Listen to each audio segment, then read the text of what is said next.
Hermanos, buenas noches. Vamos a dar inicio a nuestra reunión de hoy, el jueves 22 de febrero. Continuamos con el estudio del libro de los Salmos. Pero antes de comenzar la sesión, como acostumbramos, vamos a tener una oración inicial.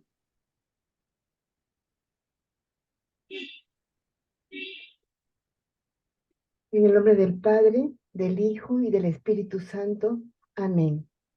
Gracias te damos, Padre amado, por permitirnos estar reunidos hoy día jueves para aprender más de lo que tú nos enseñas, tú nos iluminas, tú nos guías. Que las personas que tienen alguna dificultad para poder estar hoy presentes, bendícelas y que aquellos obstáculos que vayan encontrando en su camino puedan superarlos. Y te ruego especialmente por cada uno de nosotros, los aquí presentes y también los ausentes, para que cada semana, conforme estamos aprendiendo específicamente sobre los salmos, nos abras el corazón, nos abras la mente para seguir alimentando nuestro espíritu, seguir enriqueciéndonos y fortaleciendo nuestra fe y ser también portadores de esperanza para nuestros hermanos. Gracias, Padre. Gracias, gracias. Amén. En el nombre Amén. del Padre, del Hijo y del Espíritu Santo. Amén. Muchas gracias, Cuchi. Y con esta oración iniciamos nuestra reunión. Miren, les he preparado, hermanos, un comentario del padre José Bortolini, que es un sacerdote brasilero, y tiene una serie de libros, la mayoría pequeños y con intención de divulgar, de hacer entender y ayudar a entender la Biblia. En este caso sí es un libro grueso, de donde he tomado esta frase: conocer y rezar los salmos, que editó en el año y publicó en el año 2002. Sí, Cuchi, si tú pudieras leer esta frase, es una frase, como les digo, referida a los salmos del padre José Bortolini. Sí, con mucho gusto. Sobre los salmos. Los salmos son la colección de oraciones más rica que conoce la humanidad. A pesar de ser muy antiguos, los salmos son eternamente jóvenes, capaces de hablar al alma de los hombres y mujeres de todos los tiempos y lugares. Por eso, podemos considerarlos como el espejo en el que nos vemos reflejados, el espejo en el que nos movemos y existimos.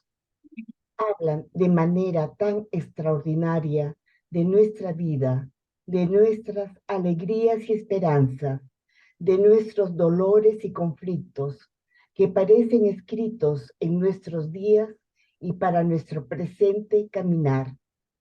Padre José Bartolini, Conocer y rezar los Salmos, 2002. Uh-huh. Gracias, Cuchi. Miren, qué linda frase, ¿no? Les digo, es una frase tomada de un libro muy grueso, pero miren qué lindo lo que dice. Se las dejo ahí para que cada uno la recorra nuevamente en silencio.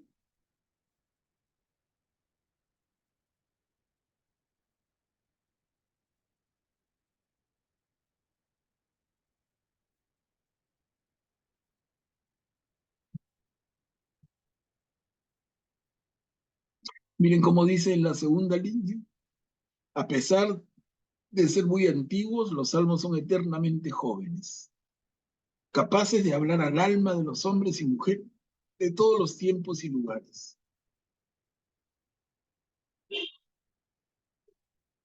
Y termina diciendo: hablan de manera tan extraordinaria de nuestra vida, de nuestras alegrías y esperanzas, de nuestros dolores y conflictos que parecen escritos en nuestros días y para nuestro presente caminar.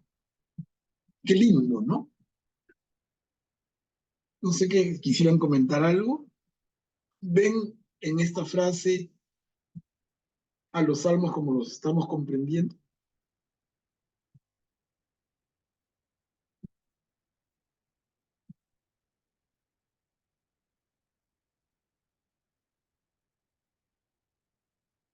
A mí me encantó esta frase, mire, se las voy a pasar.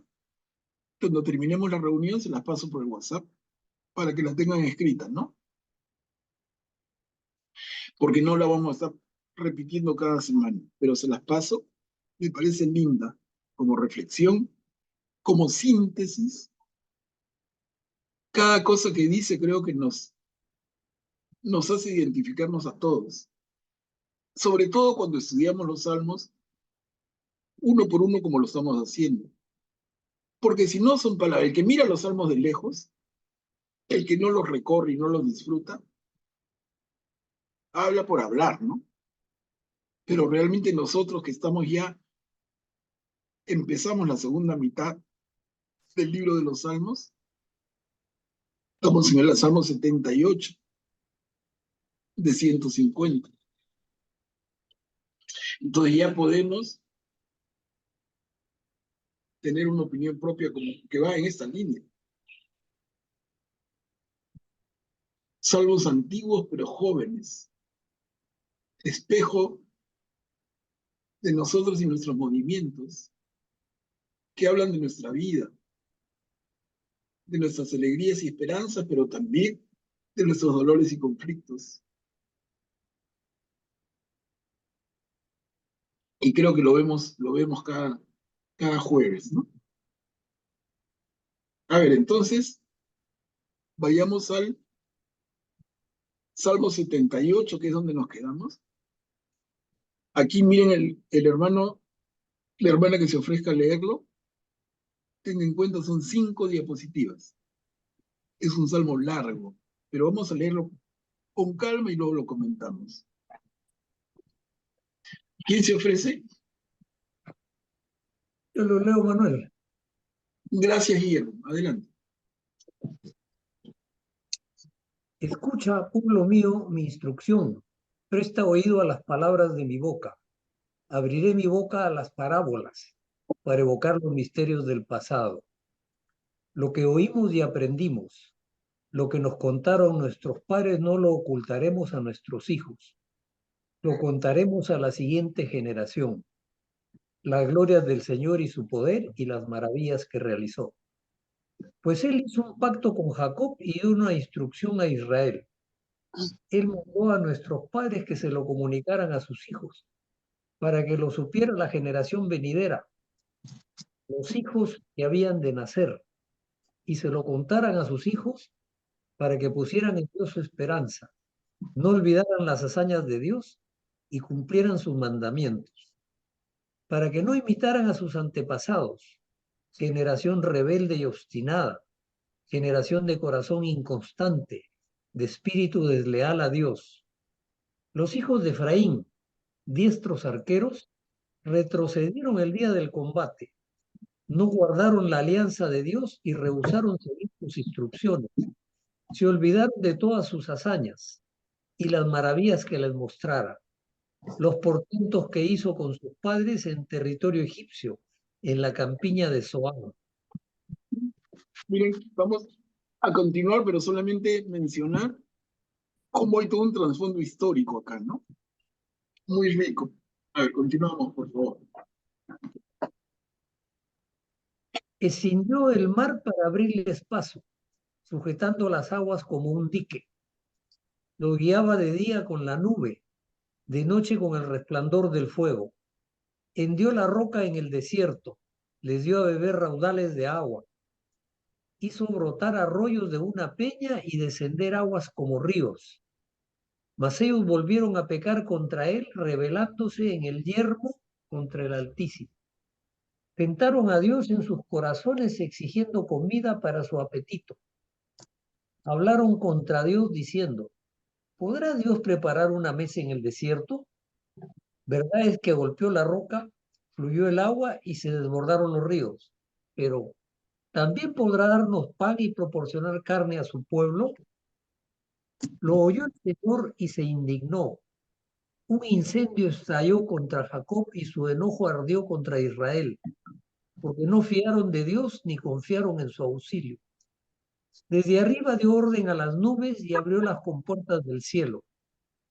Hizo que les lloviese maná para comer y les sirvió un trigo del cielo. El hombre comió pan de héroes, les mandó provisiones hasta la hartura. Desde el cielo desencadenó el solano y desde su fortaleza empujó el siroco. Hizo que les lloviese carne como polvareda y aves como arena de la playa. Las hizo caer en medio del campamento, alrededor de sus carpas. Comieron hasta hartarse y les satisfizo su avidez. Miren, Lola, hasta ahora Lola, Lola, seguimos. Lola. Micrófono, Eni, por favor.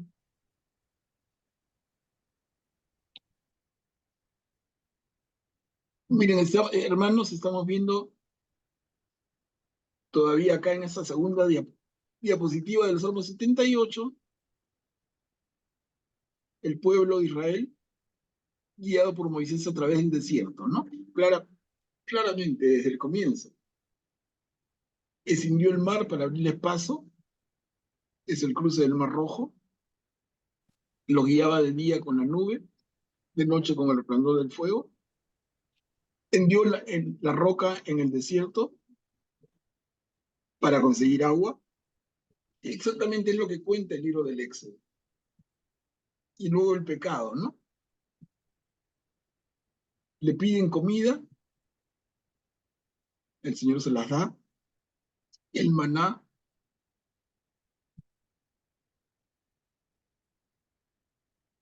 Vamos viendo cómo va tejiéndose de una manera tan sencillita un resumen de toda la epopeya del Éxodo. Continuamos, Guillermo, por favor. Ok. Apenas saciada su avidez, con la comida aún en la boca, la ira de Dios hirvió contra ellos.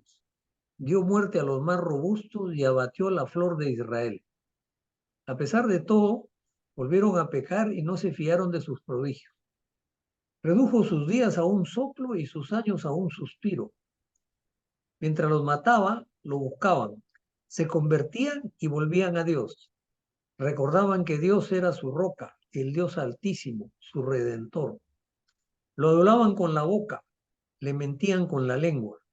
Su corazón no fue leal con él ni fueron fieles a su alianza. Él, en cambio, enternecido, perdonaba la culpa y no los destruía. Muchas veces reprimió su enojo y no excitaba todo su furor, recordando que eran carne, un aliento que se va y no retorna. Cómo se rebelaron en el desierto, cuánto lo irritaron en la estepa. Volvían a tentar a Dios, irritando al Santo de Israel, sin acordarse de aquella mano que un día los libró de la opresión, cuando hizo signos en Egipto y portentos en la campiña de Zoán. Seguimos entonces en ese tenor de una linda interpretación de toda su historia. ¿Continuamos? Él convirtió sus canales en sangre y sus arroyos, para que no bebieran. Les mandó tábanos que los picasen y ranas que los destruyesen. Entregó a la langosta su cosecha, a saltamontes el fruto de su afán. Asoló con granizo sus viñedos y sus sicómoros con la escarcha. Entregó sus ganados al pedrisco y sus rebaños a los rayos. Descargó sobre ellos su ira ardiente, su enojo, su furor, su indignación, una delegación de siniestros mensajeros para prepararle el camino. No salvó su vida de la muerte, entregó sus vidas a la peste, hirió a los primogénitos en Egipto, primicias del vigor en las tiendas de Cam. Sacó como un rebaño a su pueblo, los guió como un hato por el desierto, los condujo seguros, sin alarmas, mientras el mar cubría a sus enemigos.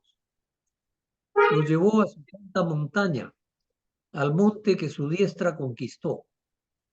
Expulsó ante ellos a los pueblos, a cordel les asignó su heredad, instaló en sus tiendas a las tribus de Israel. Pero ellos, rebeldes, tentaron al Dios Altísimo y no guardaron sus preceptos. Desertaron, traidores como sus padres, se torcieron como un arco mal tensado, lo irritaron con sus altosanos, con sus ídolos excitaron sus celos. Y finalmente, Lo oyó Dios y se indignó, abandonó su morada de Silo, la tienda plantada entre los humanos. Entregó su fortaleza a los conquistadores y su ornato a la mano del adversario. Dejó su pueblo a merced de la espada, indignado con su heredad. El fuego devoró a sus valientes, y las doncellas no tuvieron cantos nupciales. Sus sacerdotes caían a espada, y las viudas no cantaron lamentos fúnebres. Se despertó como de un sueño el Señor, como soldado aturdido por el vino. Hirió al enemigo por la espalda, los dejó humillados para siempre. Rechazó la tienda de José y no eligió a la tribu de Efraín. Eligió a la tribu de Judá y el monte Sión, su preferido. Se construyó un santuario como el cielo, lo cimentó para siempre como la tierra. Eligió a David, su siervo, sacándolo de los apriscos del rebaño. De andar tras las ovejas lo llevó a pastorear a Jacob, su pueblo, a Israel, su heredad. Los pastoreó con corazón íntegro, los guió con mano experta. muchas gracias, Guillermo, excelentemente bien leído. Miren, hay un recuento muy, muy bien escrito de la historia de Israel, de Jacob a David, en un periodo que cubre casi 1000 años, y relatado de esta manera tan bonita y cómo encierra dentro del relato la actuación de Dios y la actitud de los hombres.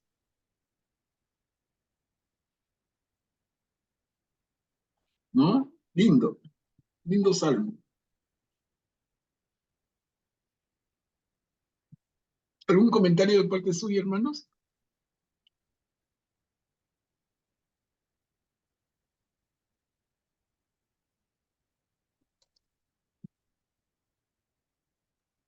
Manuel Pablo, Sí, Julia.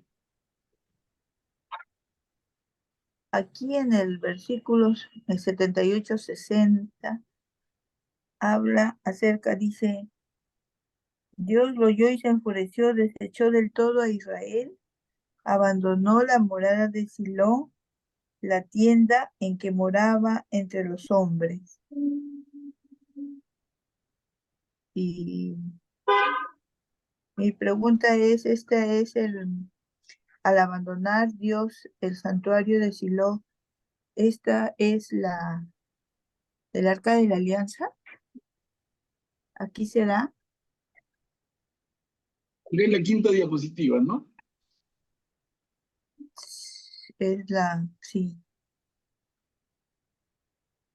60. Sí, no lo tengo por número acá, pero no, Abandonó la morada de Silo. no, se refiere, Silo no es el arca, es una montaña en la cual Allá. en la cual se ha plantado, se ha levantado un templo al Señor, pero es un templo de carpa, ¿no? De lona que se arma y se desarma.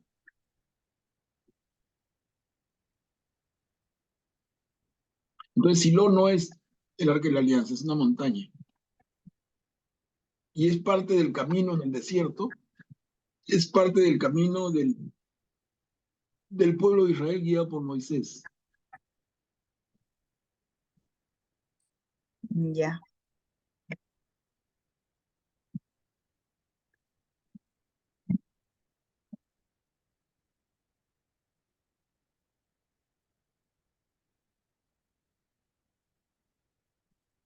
El comienzo nomás ya es espectacular. Escucha, pueblo mío, mi instrucción. Presta oído a las palabras de mi boca. Abriré mi boca para evocar los misterios del pasado. Lo que oímos y aprendimos, lo que nos contaron nuestros padres, no lo ocultaremos a nuestros hijos. Lo contaremos a la siguiente generación. Esto es lindísimo, ¿no? Y sobre todo en un escenario, porque uno diría, nos está invitando a leer la Biblia, pero hay que considerar que en ese momento en que se escribe este salmo, la Biblia no había sido escrita. Habían partes de lo que tenemos hoy como Biblia escrita, pero la gran mayoría de los libros no existían. Entonces, más sentido y más fuerza tienen estas palabras. Lo que oímos y aprendimos, lo que nos contaron nuestros padres, no lo ocultaremos a nuestros hijos, lo contaremos a la siguiente generación. Qué lindo, ¿no? Y eso es Antiguo Testamento, pero en términos del mensaje de Jesús, en el Nuevo Testamento, ¿cómo podemos leer esto? Cuando Jesús nos dice, sean testigos míos, den testimonio de mí. ¿Se dan cuenta la coherencia total?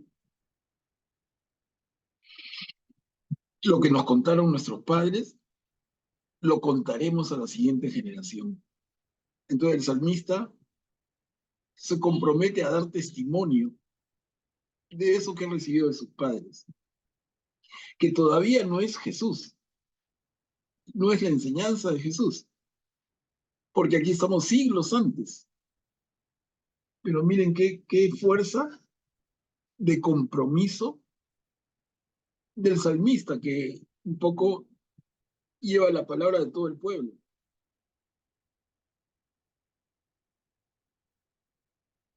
Augusto, adelante. Sí, me parece que esto debe haber sido uno de los métodos más, este salmo en particular, uno de los métodos más comunes de transmisión oral entre el pueblo de Israel, ¿no? Y se nota que es uno de los más antiguos porque es pre-exilio babilónico, ya que no lo menciona. Y pareciera que ha sido construido en partes, ¿no? Porque al principio habla de Egipto. Luego salen de Egipto el pueblo de Israel, está en el desierto, y luego vuelve a Egipto a hablar de las 9 plagas, que no había hablado en un principio. Parece que eso hubiera sido agregado en posterioridad para, digamos, enfatizar esa parte de la historia que no había sido contada. Y luego vuelve a saltar a un punto en que ya, digamos, están cerca del rey David, ¿no? Entonces, parece que esto fue un método muy común de transmisión y la parte más fuerte de su historia, la que más se recuerda, fue la más enfatizada, que fue la salida de Egipto, ¿no? Claro. Y de mi parte, manifestar el acuerdo total con tu idea, con tu opinión, porque sabemos, y acá lo vemos, que los salmos no son producto de una sola pluma en un solo momento. Como bien dice Augusto, se ha ido añadiendo. Y en este caso queda más claro. Por lo largo que es, hay insertos, ¿no? Bien visto.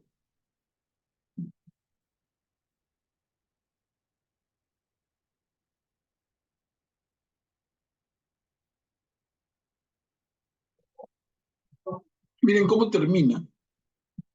Eligió a David, su siervo, sacándolo de los apriscos del rebaño, de andar tras las ovejas, lo vio pastorear a Jacob, su pueblo. Tú dices a Jacob, claro, hay que leer acá a Jacob como la nación que nace a partir de él, las 12 tribus, ¿no? Y miren cómo entonces relaciona la labor de David, cómo pastorear a las ovejas. Y dice David, los pastoreó con corazón íntegro, los guió con mano experta. Entonces, esta relación de David con el pueblo, como el pastor con sus ovejas, que es perfectamente compatible con cómo nos presenta el Nuevo Testamento a Jesús como pastor de las ovejas. Entonces vemos una serie de elementos tan coherentes. Y definitivamente la manera en que termina es una loa a David tremenda, ¿no? Los pastoreó con corazón íntegro. ¿Quién? David. David los guió con mano experta. Les digo, esto es cierto, sí, pero no tanto. Porque David fue un ser humano que tuvo defectos y que cometió errores. Pero aquí se borra todo. Es un corazón íntegro y una mano experta. Entonces aquí hay una intencionalidad clara de limpiar la imagen de David. ¿Por qué? Porque se necesita tener héroes, en el mejor sentido, ¿no? Un pueblo necesita tener esas figuras como héroes que marcan su identidad. Esas figuras justamente son las que cimientan el concepto de nación. A mí me gusta hacer una comparación y disculpen, lo hago brevemente nada más, pero miren, el gran país que en nuestro tiempo es potencia del mundo son los Estados Unidos. Y los Estados Unidos no tenían elementos tan claros como es la historia de Israel para los judíos, o como es la mitología para los griegos, o como es Machu Picchu para nosotros. ¿Y qué hicieron los gringos bien prácticos? Inventaron figuras, dense cuenta. Disneylandia. Disneylandia es un símbolo de absoluta identidad nacional y orgullo del país. La Estatua de la Libertad. Los superhéroes, ¿no? Desde Superman, Batman y todos los superhéroes que de niños hemos conocido y fantaseado. Son algunos, pero hay más elementos artificiales creados, pero que fomentan el sentido de nación de los gringos. Miren, o sea, tuyo o ajeno, pero que no te falte, ¿no? Entonces, ellos no tienen un rey David, ni menos un Abraham, Isaac y Jacob. No tienen un mar rojo que se abre. No tienen el Olimpo griego, que luego los romanos un poco se copian cambiándoles de nombre.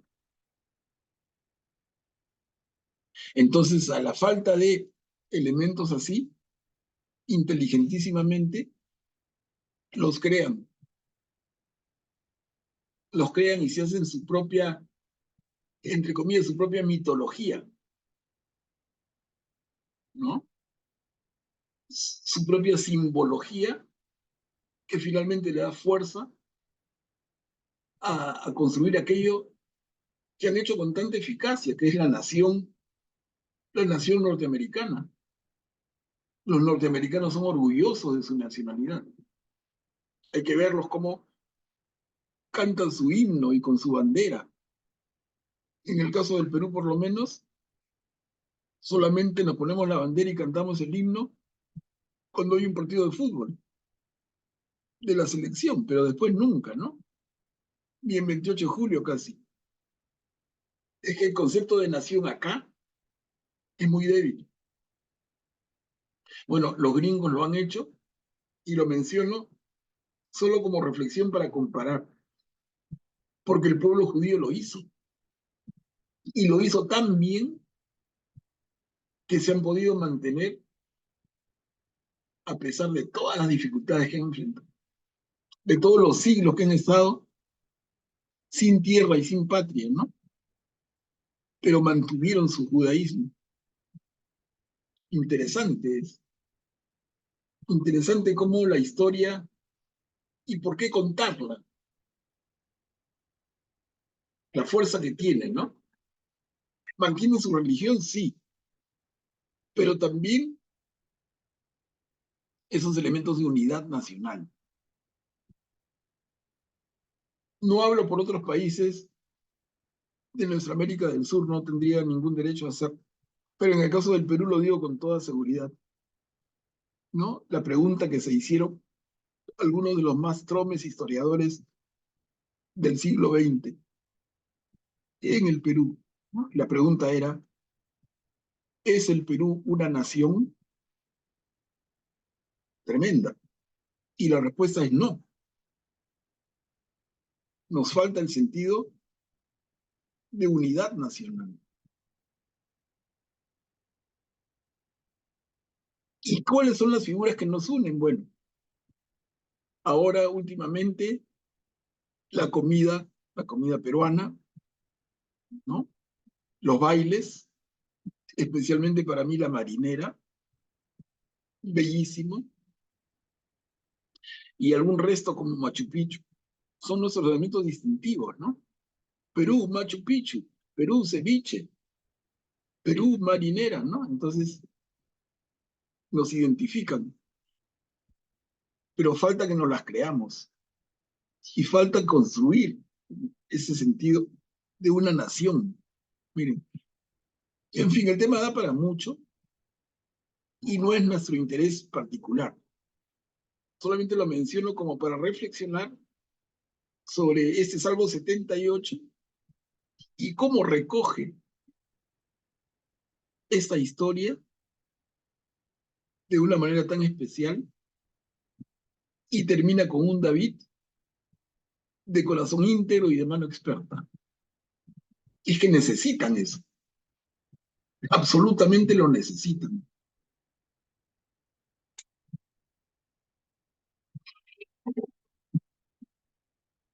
Hermanos, de parte de ustedes, ¿algún comentario? Será bienvenido. Si no, a ver, avancemos. Salmo 79 tiene 2 diapositivas. ¿A quién puede leer?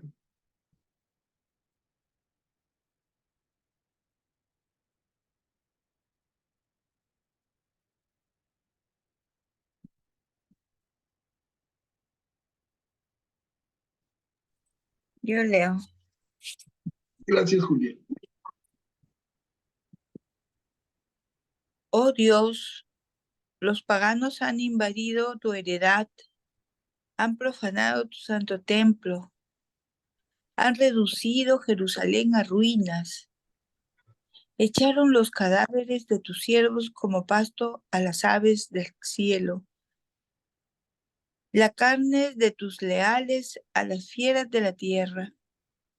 Derramaron su sangre como agua en torno a Jerusalén, sin que nadie lo sepultara. Fuimos la irrisión de nuestros vecinos, burla y oprobio de quienes nos rodean. ¿Hasta cuándo, Señor, estarás enojado? ¿Para siempre? ¿Hasta cuándo arderán tus celos como fuego? Derrama tu furor, oh Dios, sobre los paganos que no te reconocen y sobre los reinos que no invocan tu nombre, porque han devorado a Jacob, han asolado su mansión. No nos imputes los delitos de los antepasados, que tu ternura se apresure a alcanzarnos, porque estamos totalmente abatidos. Socórrenos, Dios, Salvador nuestro, por el honor de tu nombre, líbranos y perdona nuestros pecados en atención a tu nombre. ¿Por qué han de decir los paganos, dónde está su Dios? Que ante nuestros ojos se muestre a los paganos la venganza de la sangre de tus servidores derramada. Llega a tu presencia los lamentos de tus cautivos. Con tu inmenso poder salva a los condenados a muerte. Devuelve 7 veces más a nuestros vecinos la ofrenda con que te afrentaron, Señor. Y nosotros, pueblo tuyo, ovejas de tu rebaño, te daremos gracias siempre y cantaremos tus glorias por generaciones. Gracias, Julia. Miren cómo acá, en lo que he leído nuestra hermana Julia, tenemos una imagen de Dios vengador, de quien se reclama justicia. Y ya lo hemos hablado bastante, ¿no? ¿Es que esta es realmente la imagen de Dios? O sea, ¿este es Dios? ¿O la imagen que el pueblo tiene en este momento? ¿O la imagen que el salmista tiene? ¿Cómo le implora Señor, ¿estarás enojado? ¿Enojado para siempre? ¿Hasta cuándo arderán tus celos como fuego? Y luego le dice, derrama tu furor, oh Dios, sobre los paganos que no te reconocen.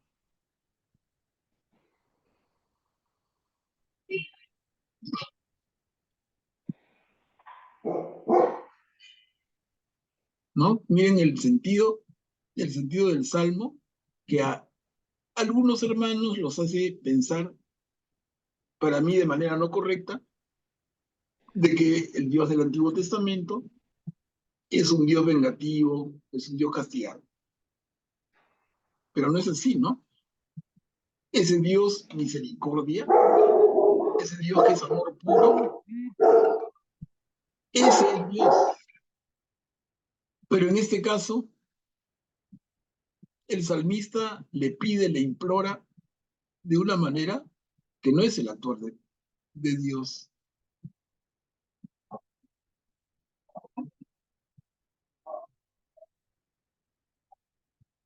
Ahora, el salmista está haciendo esta oración con mucha sinceridad, ¿no? No le quitamos nada a eso. Entonces aprovecho para reforzar esa idea que hemos mencionado varias veces. ¿Cuál es la imagen de Dios que tenemos?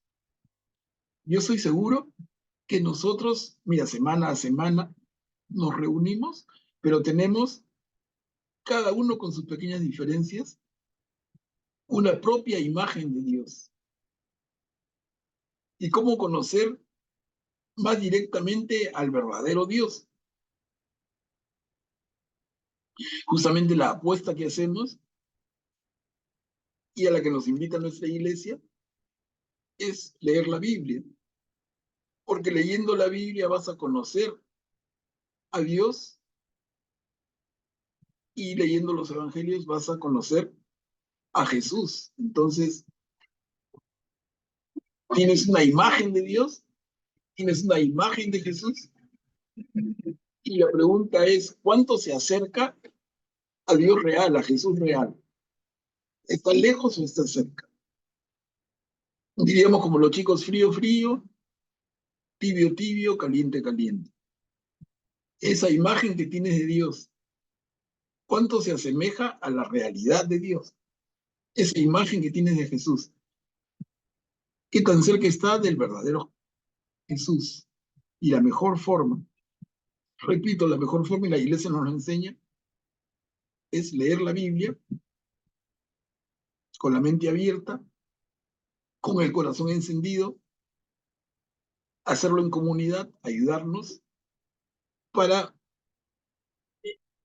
tener una imagen mucho más precisa, acercar la imagen que tenemos a la realidad. Y en ese sentido, entonces,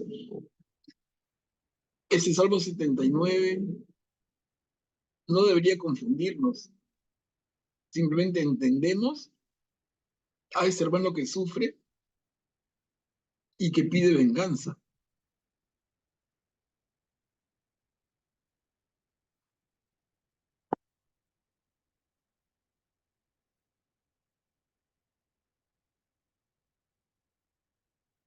Acá en la segunda columna de esta segunda diapositiva, dice, devuelve 7 veces más a nuestros vecinos la afrenta con la que te afrentaron, Señor.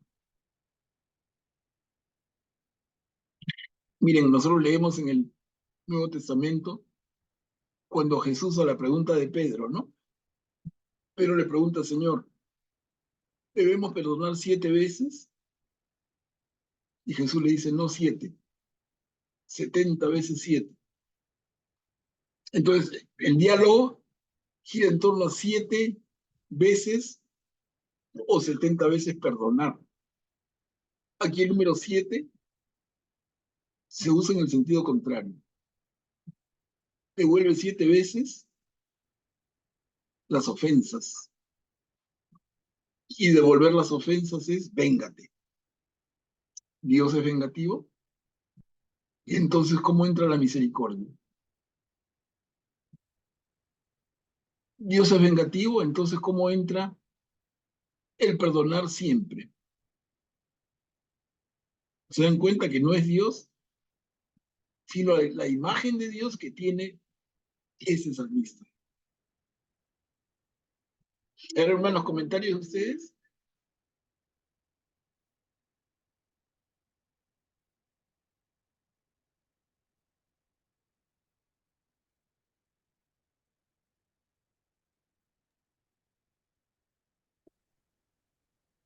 A ver si no avanzamos. El Salmo 80. También tiene dos diapositivas. ¿Quién pudiera leerlo?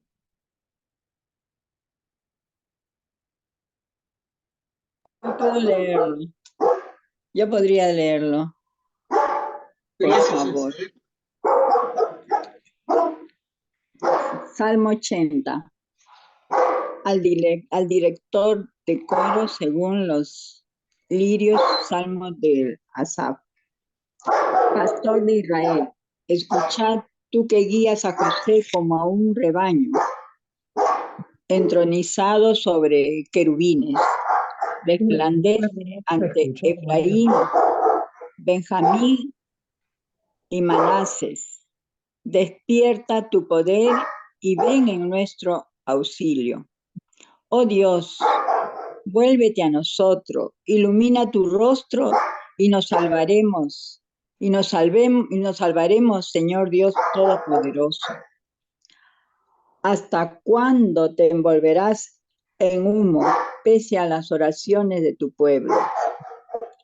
Nos diste a comer un pan de llanto, a beber lágrimas en abundancia. Nos convertiste en habladuría de nuestros vecinos. Nuestros enemigos se burlan de nosotros. Oh Dios Todopoderoso, vuelve a nosotros, ilumina tu rostro y nos salvaremos. Arrancaste una vid de Egipto, expulsaste pueblo y la plantaste, desalojaste a tus predecesores y echó raíces hasta llenar el país. Las montañas se cubrieron con sus sombras y con sus pantanos, los cedros altísimos, extendiste sus sarmientos hasta el mar y sus brotes hasta el río grande. ¿Por qué abriste brecha en su cerca para que la vendimien los viandantes, las asolen los jabalíes y la destrocen los alimañas del campo? Dios Todopoderoso, vuélvete, mira desde el cielo, fíjate e inspecciona esta viña. Cuida lo que tú diestra trasplantó el esqueje que hiciste vigoroso.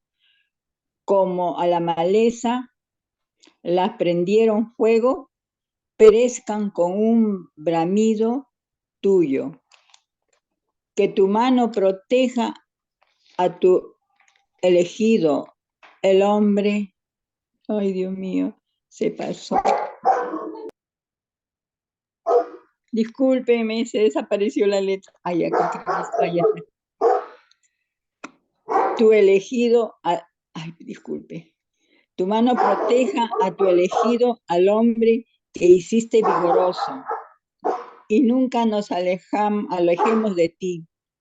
Danos vida e invocaremos tu nombre, Señor Dios Todopoderoso. Vuélvete a nosotros, ilumina tu rostro y nos salvaremos. Gracias, Celia. Gracias. Miren cómo empieza hablando de pastor de Israel, escucha.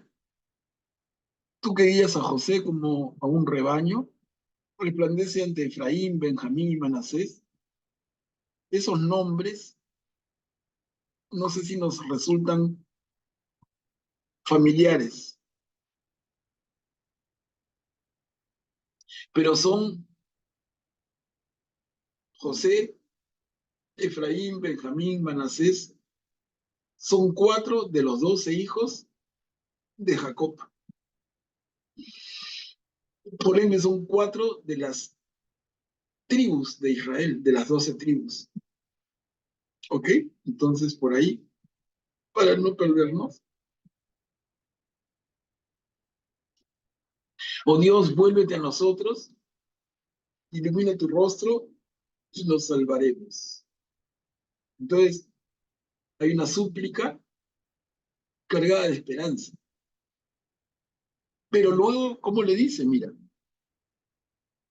Señor Todopoderoso, ¿hasta cuándo te envolverás en humo pese a la oración de tu pueblo? Es durazo eso. No parece, ¿no? Pero si lo lees con calma, Señor, ¿dónde estás? Te has hecho humo. Tu pueblo te necesita y tú, ¿dónde estás? Ausente.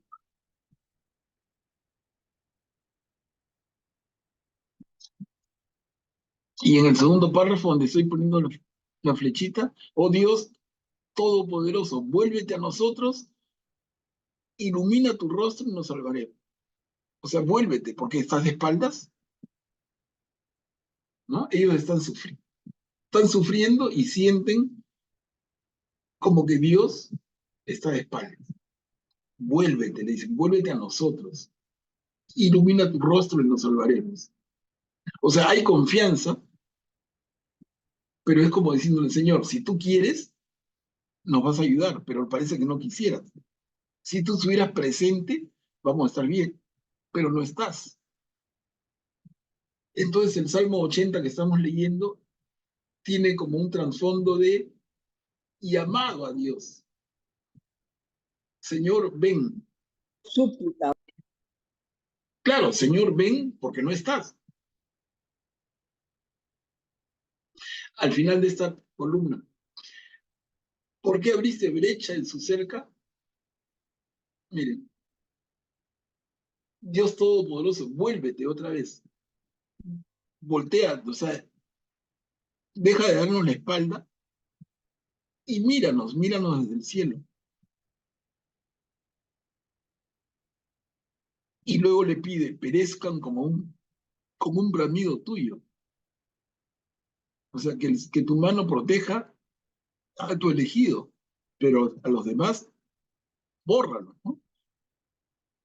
Entonces es una imploración, una súplica al Señor, pero pidiéndole, por un lado, atiéndenos, no nos den la espalda, y por otro lado, venga Esperando, no sé, señor. Yo no voy a la caminar hasta acción, no es como 5 cuadras. Yo le estoy esperando, ni siquiera me he movido. ¿no? Por otro lado, venga la acción de los que están contra nosotros. Y termina de la misma manera. Señor Dios Todopoderoso, vuélvete a nosotros, ilumina tu rostro y nos salvaremos. Entonces es muy lindo, uno dice qué bonita oración, pero en el fondo le está reclamando. Señor, deja de darnos la espalda, míranos. Si nos miras, con tu rostro iluminado será suficiente. Pero si nos das la espalda, mira lo que nos pasa. Entonces es una súplica con un fuerte contenido de queja y con su pedidito de venganza. Y otra vez cabe la reflexión, hermanos. ¿Qué imagen de Dios tenemos? ¿Es un Dios que nos da la espalda? ¿Es un Dios que actúa con castigo y venganza?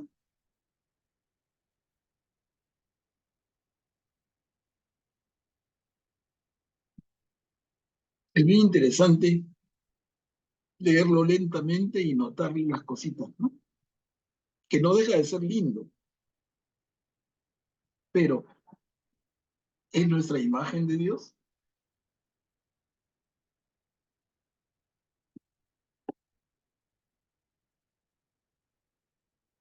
Repito quizá la pregunta central aquí, en el Salmo 80, porque lo repite el mismo Salmo.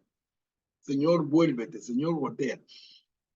Entonces la pregunta ¿es que el Señor está de espaldas? ¿Es que el Señor no nos mira? ¿Es que se ha distraído? Alguien diría que tiene tantas cosas que hacer que no tiene tiempo de darse una vuelta por acá. Entonces, en nuestra oración le pedimos eso, ¿no? Vuélvete, da la vuelta, míranos. Yo confío en ti y sé que si tú me miras, me ayudarás, pero si estás distraído, si estás mirando a otra parte, y eso es lo que te reclamo, mírame. ¿Y aquí quién sería el elegido en este salmo? A ver, ¿a dónde lo dices? No, en la siguiente al final dice que tu mano proteja a tu elegido, al hombre que hiciste vigoroso. Claro, ahí podemos especular a gusto. Ah, porque hay otras traducciones que dicen que tu mano sobre el hombre que está a tu derecha, al hijo del hombre, tú lo has hecho fuerte para ti. O sea, pero no, o sea, esto se da después del destierro babilónico, o sea que David no puede ser, ¿no? Pero tiene que ser alguien que está dirigiendo al pueblo, ¿no? Alguien que está dirigiendo al pueblo que puede ser o un rey o un profeta. Jesús Y no, nosotros, ¿no? y nosotros lo podemos leer ya desde una mirada cristiana como Jesús, ¿no? Pero no es, en el tiempo del Salmo Jesús no está, pero para nada en escena. Pero nosotros podemos hacer una lectura cristológica, como se dice, y entender que tu mano proteja a tu elegido, ¿no? Entonces decimos a Jesús. Es una forma de leerlo, sí.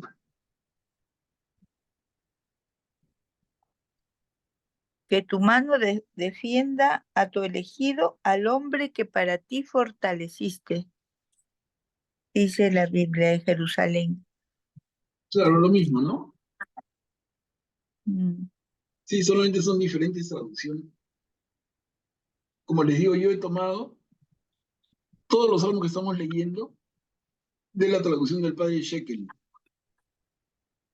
en la Biblia que se llama para América Latina la Biblia de nuestro pueblo. Pero en España, la versión original, que son 5 tomos, se llama la Biblia del Peregrino. El padre Shekel, un súper conocedor de las lenguas originarias. Pero la Biblia de Jerusalén es impecable también. Y no se diferencia mucho.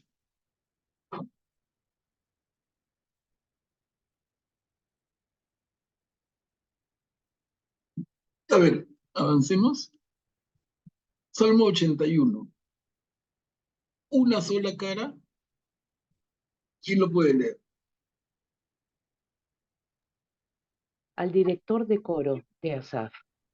Aclamen a Dios nuestra fortaleza, vitoreen al Dios de Jacob, canten, toquen el tamboril, la cítara armoniosa y el arpa.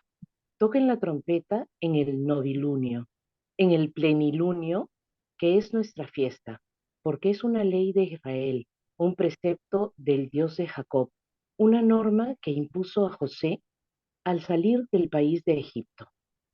Oigo un lenguaje desconocido. Retiré la carga de sus hombros.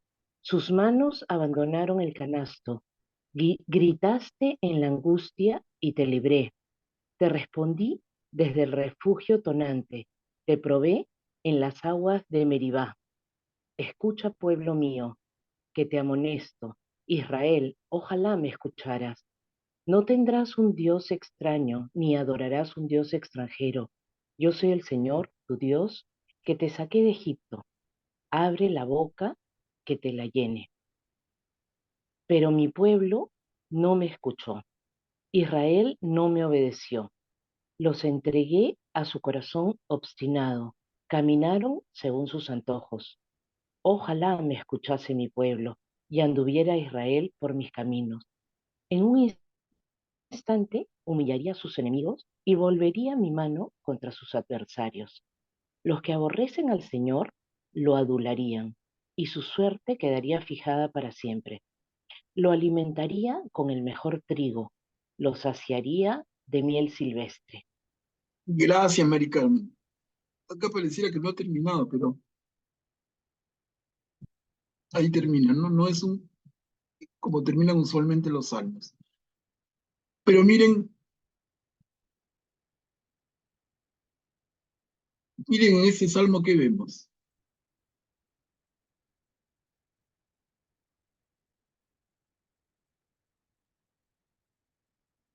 Otra vez es una lectura de la historia, pero con mucho sentido de autocrítica. Y el Señor le dice, yo, el Señor, tu Dios que te saqué de Egipto. Se lo recuerda. Miren acá al final de la primera columna, escucha, pueblo mío. Israel, ojalá me escucharas. No sé si recuerdan, lo hemos mencionado varias veces, pero un poco el mandamiento central de la fe judía está escrito en el libro de Deuteronomio, en el capítulo 6, versículo 4, cuando dice, escucha, Israel, el Señor es el único Dios. Escucha, Israel, el famoso Shema Israel. Miren, acá el párrafo en la primera columna, escucha, pueblo mío. Ojalá me escucharas. Como diciéndole, mi principal mandamiento no lo estás cumpliendo, ¿no? No me escuchas. Y en tanto que no me escuchas, tienes dioses extranjeros, adoras a dioses extranjeros. Y luego continúa en el siguiente parrafito. Mi pueblo no me escuchó. Israel no me obedeció. Los entregué a su corazón obstinado. Caminaron según sus antojos. Ojalá me escuchase mi pueblo y anduviera Israel por mis caminos.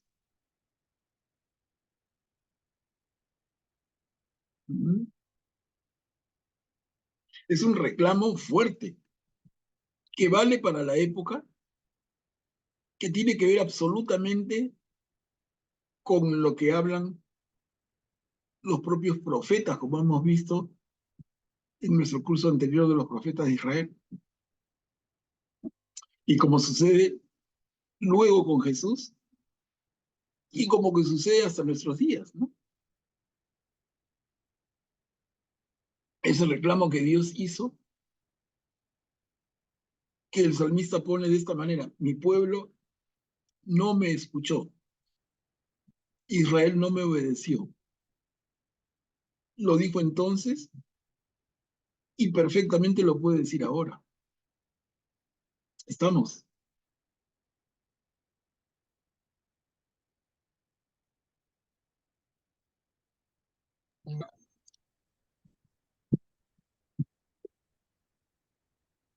Es como, Manuel Pablo, como que el Señor nos reclamara de que Él no es escuchado, pero ya lo dice en reiteradas veces. No me escuchas como si Él nos trajera un mensaje grande, ¿no? Y no escuchamos. En algún momento hablaste acerca de la voz del Señor y sí, pues es un ser vivo que nos habla, tal vez nos grita interiormente para ser escuchado y no logramos sentir ese llamado de Él. Aquí lo está diciendo, pero fuertemente en varias oportunidades de los salmos, ¿no? Esta vez Claro, sí Él claro, se Julia. dirige a nosotros, Claro, Él claro, se Julia. dirige a su pueblo. Mm, Claramente. Mira, y en el Nuevo Testamento, en el Evangelio, encontramos esto también. No sé si alguien lo sí, relaciona. Hay varios momentos. Uno, en el bautismo de Jesús. Dos, así, dos en la transfiguración. ¿Qué es lo que pasa? Dios dice, este es mi hijo amado, escúchenlo. escuchar, sí, Entonces, en el Evangelio se nos dice, escuchemos a Jesús. Aquí en este salmo del Antiguo Testamento, Dios también reclama, escucha. Mucho antes, aunque después, en el libro de Deuteronomio, que es parte de la Torá del Pentateuco, es el quinto libro en el orden en la Biblia, les decía capítulo 6, versículo 4, la famosísima frase del Shema Israel como mandato. Escucha Israel. Y no escuchamos. Acá, Salmo 81, escucha, pueblo mío, que te amonesto, y no escuchamos. En el bautizo de Jesús, en la transfiguración, este es mi hijo amado, escúchenlo, y no escuchamos. Bien necios somos, ¿no? sí, sí, Ahora, sí, nosotros estamos en una época de verdad privilegiada. Claro, alguien diría, yo hubiera querido vivir en tiempo de Jesús, ¿no? El deseo más lindo, o sea, ¿cómo hubiera podido compartir la vida de Jesús, caminar a su lado, escucharlo cuando enseñaba y verlo actuar con sus milagros? Qué maravilloso, ¿no? Bueno, eso definitivamente hubiera sido extraordinario. Pero nosotros hoy, hermanos, tenemos una oportunidad también buena, buenísima que no aprovechamos. Y no lo digo por nosotros, sino por los demás. ¿Cuál es? Cuando el Señor nos dice, escuchen. Cuando Jesús dice, perdón, cuando el Señor dice, escuchen a Jesús. ¿Qué oportunidad tenemos? Tenemos la oportunidad, como ya también hemos comentado, de tener la Biblia escrita. Todos la tenemos en casa, en la versión que querramos, de las más de 12 traducciones que hay al castellano, la que más te acomode. Ahí está. Y si yo hago el buen hábito de abrir la Biblia y leerla, estoy escuchando la voz de Dios, estoy escuchando a Jesús. Pero si la Biblia la tengo cerrada, estoy justamente cayendo aquí en esto. Escucha, pueblo mío, te amonesto. O luego, este es mi hijo amado, escúchenlo. No, Señor, no te hago caso. Ni a lo que reza el Salmo 81, ni a lo que habla el Evangelio según Marcos. Yo no te escucho. Y como dice acá, Marco con la flechita, ojalá me escuchase mi pueblo. Ojalá me escuchase. Ese deseo tan tan sano, pero a la vez tan triste, ¿no? ¿Cómo no lo va a escuchar? Es Dios. Pero si no leemos la Biblia, no lo escuchamos. Y la promesa, Pablo, acá hay una promesa linda. Y su suerte quedaría fijada para siempre. Lo alimentaría con el mejor trigo, lo saciaría de miel silvestre. Qué hermosura. Claro.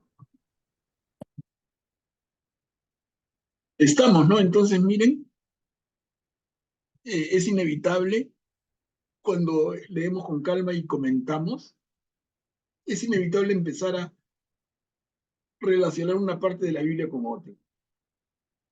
Estamos viendo en esos últimos salmos mucho de la historia del pueblo de Israel y a la vez saltamos hasta Jesús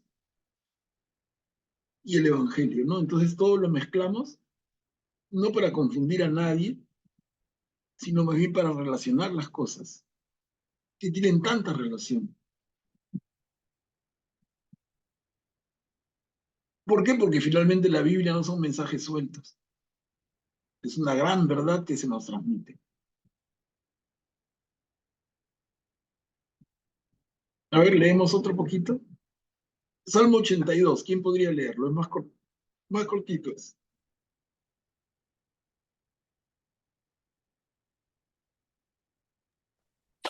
Yo lo leo.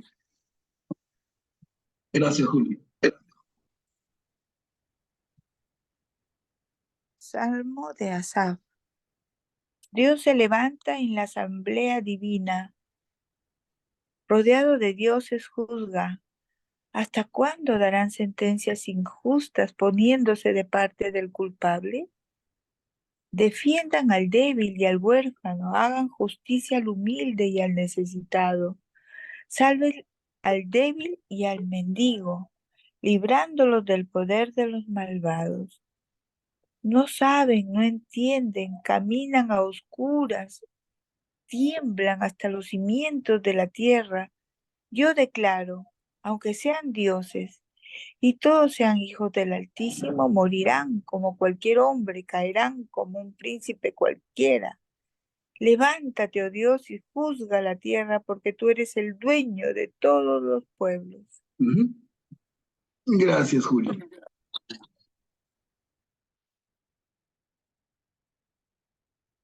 Miren esa segunda línea. ¿Hasta cuándo darán sentencias injustas poniéndose de parte del culpable? Y le dice a los jueces, defiendan al débil y al huérfano. Hagan justicia al humilde y al necesitado.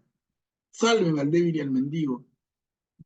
O sea, hagan justicia de verdad, ¿no?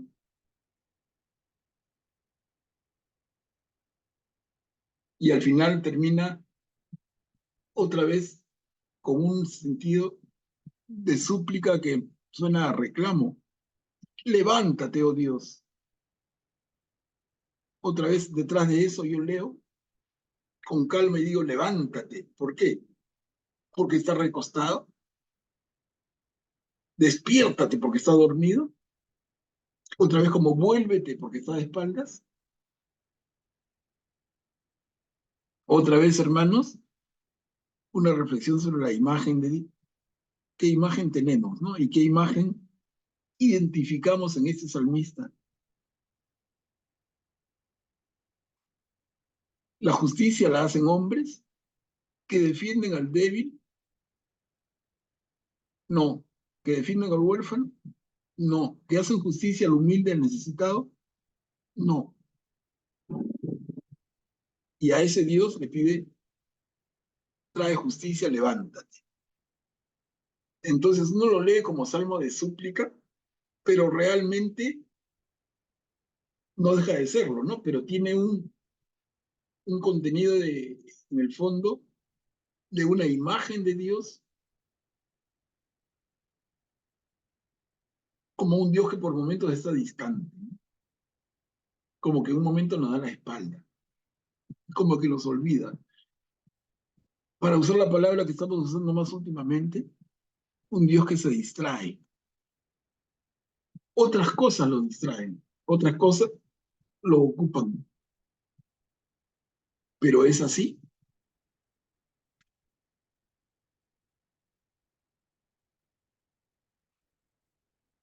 A ver, otro poquito. Salmo 83. Una sola diapositiva. Canción Salmo de Asaf.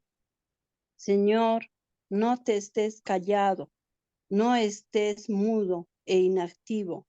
Oh Dios, mira que tus enemigos se amotinan y los que te odian levantan cabeza. Traman planes contra tu pueblo y conspiran contra tus protegidos. Dicen, vamos a destruirlos como nación. Que nunca se recuerde el nombre de Israel. Así han decidido unánimemente concertar un pacto contra ti. Beduinos, idumeos, ismaelitas, moabitas y agarenos, biblos, Amón y Amalek, filisteos y habitantes de Tiro. También Asiria se alió con ellos. Prestaron refuerzos a los hijos de Lot. Trátalos como a Madián, como a Sísara, como a Yabín, junto al torrente Quizón.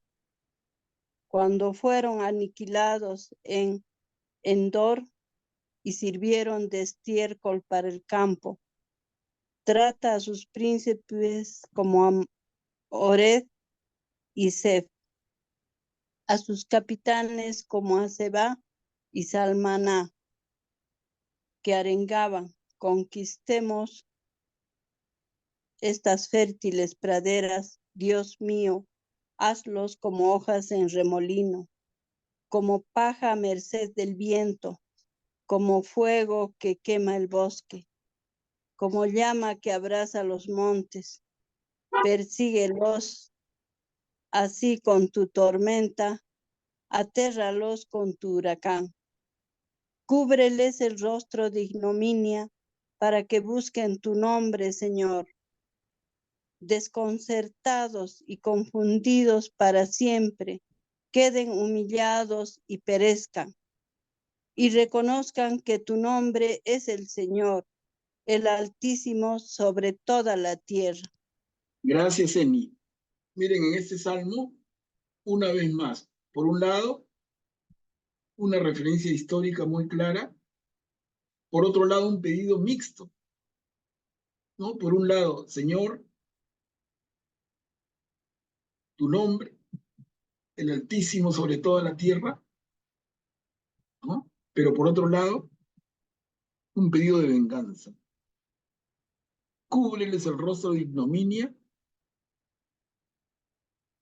desconcertados y confundidos para siempre, queden humillados y perezcan. Entonces es una serie de sentimientos. En el contexto histórico del pueblo, piden a la vez venganza, pero alabanza, ¿no? Tu nombre, Señor, el Altísimo sobre toda la tierra. Ahora, en el comienzo, otro elemento que ya hemos estado viendo esta noche. Señor, entre signos de exclamación. Señor, no estés callado. No estés mudo o inactivo. Si nos detenemos ahí, ¿qué cosa yo puedo concluir fácilmente? Si yo le reclamo a alguien, oye, no estés callado, no estés mudo, reacciona, y se lo digo en exclamación, ¿es por qué? Porque lo veo callado, mudo, inactivo. Otra vez, Dios es así. El Señor requiere que su fiel le llame la atención de esta manera. ¿No? Entendemos que es un sufriente, entendemos que necesita la ayuda del Señor. Pero igual, ¿no? Detrás de la forma en que se lo pide, hay una imagen de Dios. Y yo les digo, contrastémosla con la que nosotros mismos tenemos. ¿Cuánto se parece? ¿Y cuánto se parece al verdadero Dios que nos presenta la Biblia y al verdadero Jesús que nos presenta el Evangelio? El Dios de la Biblia, el Jesús del Evangelio, ¿está callado, mudo, inactivo? ¿A ese Jesús le podemos pedir venganza? ¿Qué te contestaría Jesús si le dijera, Señor, date la vuelta, no estés callado, no estés mudo, vamos, reacciona, véngate de mis enemigos? ¿Se te ocurriría hablarle así a Jesús como lo conocemos? Yo creo que no, ¿no? Entonces, el hermano que hablas y escribe ese Salmo 83, ¿qué imagen tiene de Dios? Definitivamente una imagen diferente que la nuestra.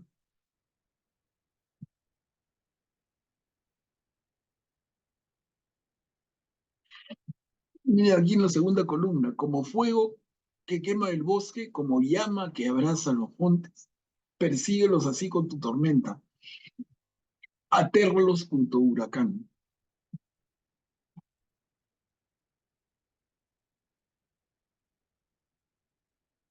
Señor, castígalos, Señor, véngame, venga a tu pueblo, venganza.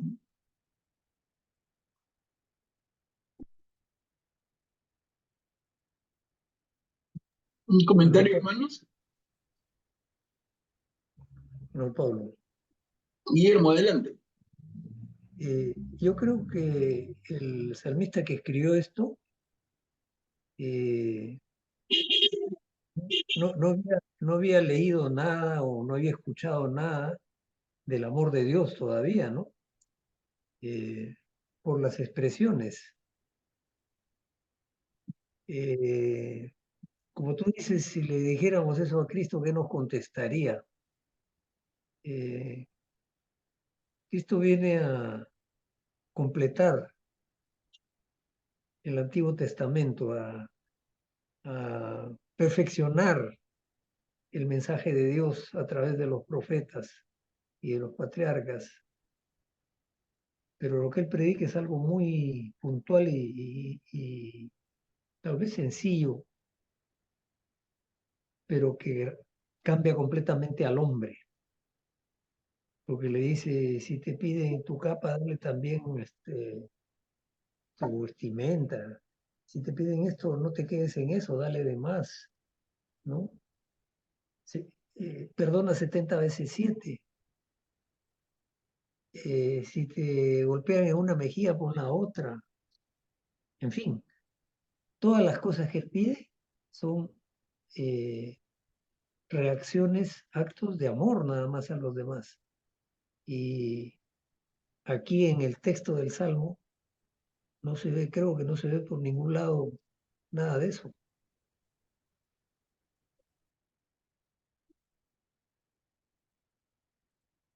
¿Qué les parece, hermanos, el comentario de Guillermo? Yo personalmente estoy de acuerdo. Recuerdo que en la semana pasada, creo que fue la pasada o la anterior, Augusto nos comentó de que había que entender la Biblia como un proceso. Es el proceso de un pueblo que va madurando su fe al Señor. Esa idea yo la rescato hoy día porque ayuda a no confundirnos. Yo digo, fácilmente alguien se pudiera confundir entre lo que leemos y lo que decimos como que una distancia, pero no, hermanos. Es un pueblo que va conociendo al Señor, el Señor que se va revelando, como decimos y lo hemos afirmado varias veces, a lo largo de 2000 años. 2000 años, ¿cuántas generaciones son? Fácil, 3 generaciones cada siglo. En 20 siglos, 60 generaciones.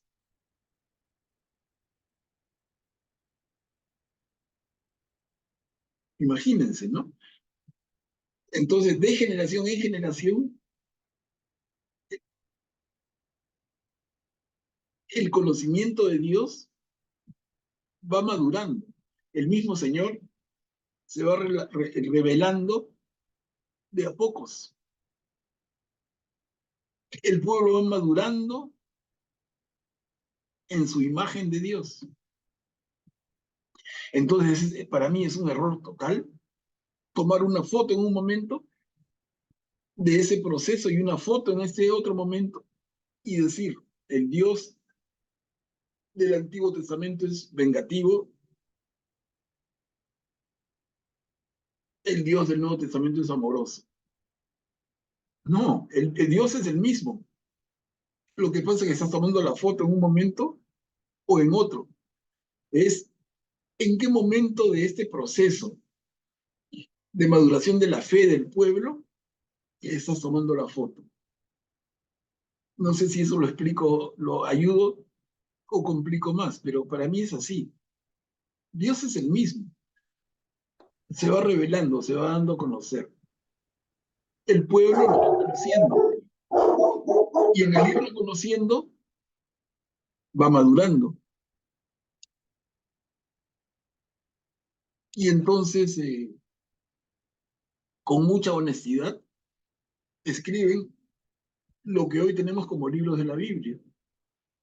Pero encontramos posiciones como estas que reflejan ese proceso de maduración. Como digo, eso lo comentó Augusto la semana pasada o la anterior, pero me pareció importante Porque lo recuerdo, ¿no?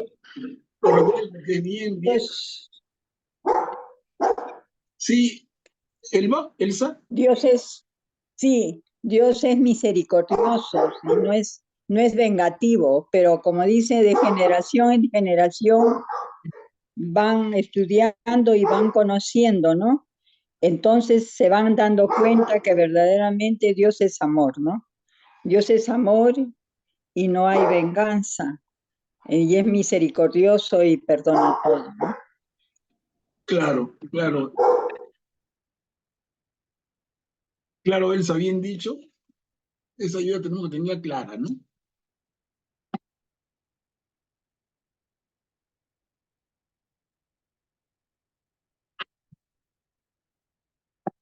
Bueno, hermanos, vamos a quedar aquí, ya es la hora, 9:30. Vamos a quedar aquí para la próxima semana empezar con el Salmo 84. Si hubiera de parte de ustedes alguna reflexión final, bienvenido.